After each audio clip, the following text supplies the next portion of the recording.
સિવાય એજ્યુકેશન.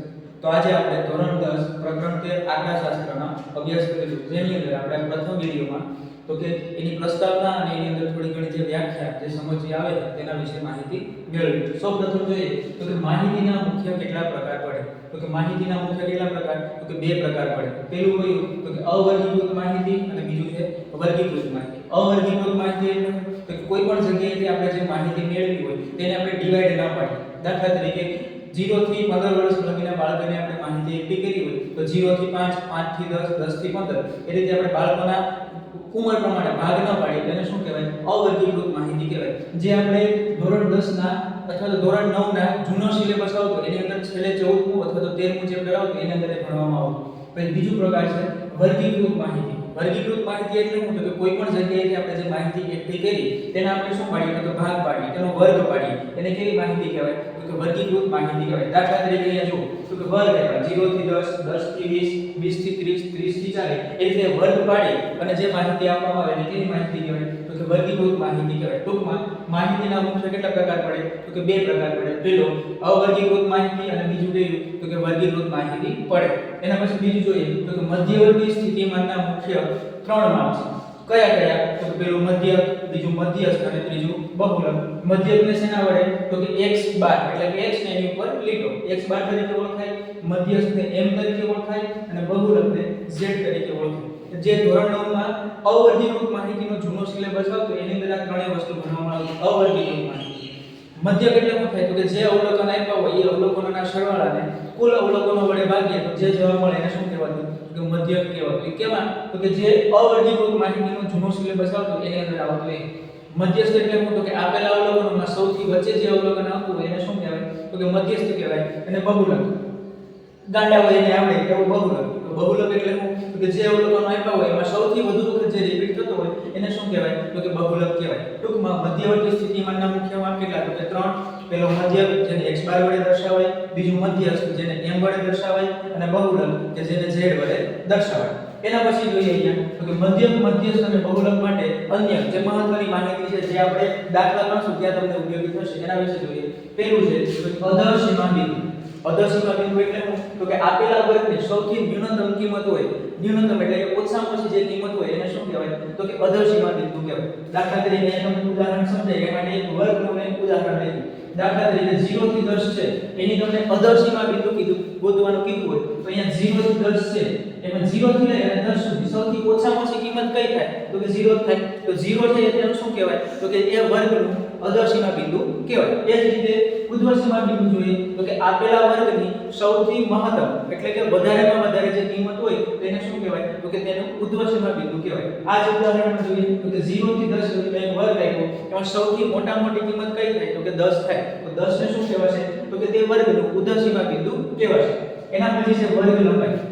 વર્ગ લંબાઈ એટલે શું? તો કે ઉધ્વ સીમા બિંદુ અને અધર સીમા બિંદુ વચ્ચેનો તફાવત જે જવાબ મળે તેને શું કહેવાય? તો કે વર્ગ લંબાઈ કહેવાય.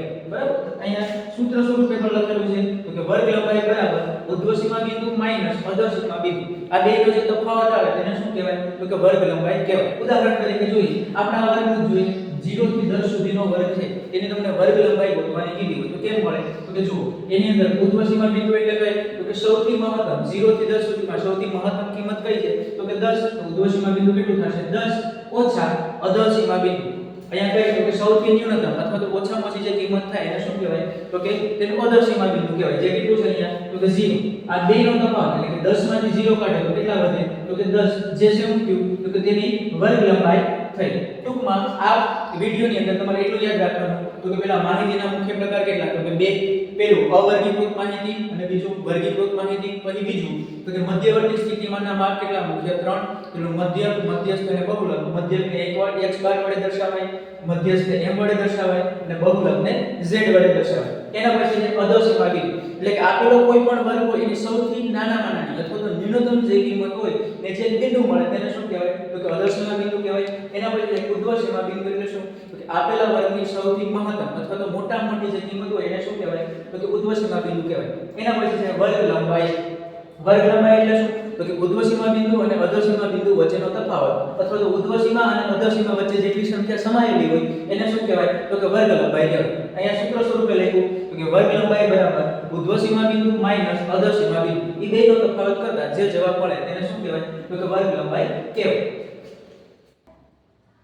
ચલો એના પછી જોઈએ મધ્ય કિંમત એટલે શું? મધ્ય કિંમત એટલે શું? તો કે આપેલા વર્ગની અધર સીમા અને ઉર્ધ્વ સીમાની સરેરાશ. તો જે જવાબ આવે એને શું કહેવાય? મધ્ય કિંમત કહેવાય. અથવા અધર સીમા બિંદુ અને ઉર્ધ્વ સીમા બિંદુના સરવાળાને 2 વડે ભાગતા જે જવાબ મળે એને પણ શું કહેવાય? મધ્ય કિંમત કહેવાય. અથવા મધ્ય કિંમત બરાબર અધર સીમા બિંદુ વત્તા ઉર્ધ્વ સીમા બિંદુ એને ભાગ્યા 2 અથવા x1 x2 એને ભાગ્યા 2. જોઈએ કઈ રીતે મળે? તો કે દાખલા તરીકે અહીંયા આપણને વર્ગ ઉદાહરણ સ્વરૂપે લઈએ 10 થી 20 વર્ગ છે એની તમને મધ્ય કિંમત શોધવાની કીધી. કઈ રીતે મળે? તો કે 10 થી 20 લગીનો વર્ગ છે બરાબર, એની અંદર અધર સીમા બિંદુ કેટલા થાય? તો કે અધર સીમા બિંદુ એટલે કે સૌથી ન્યૂનતમ કિંમત. ન્યૂનતમ કિંમત કઈ છે? તો કે 10, તો અહીંયા 10 લખીએ વત્તા ઉર્ધ્વ સીમા બિંદુ. ઉર્ધ્વ સીમા બિંદુ કેટલા છે? તો કે 20 બરાબર. એટલે જે સૌથી મહત્તમ કિંમત છે કેટલી છે? તો કે 20. એટલે ઉર્ધ્વ સીમા બિંદુ કેટલું થશે? તો કે 20 એને ભાગ્યા કેટલા? તો કે 2.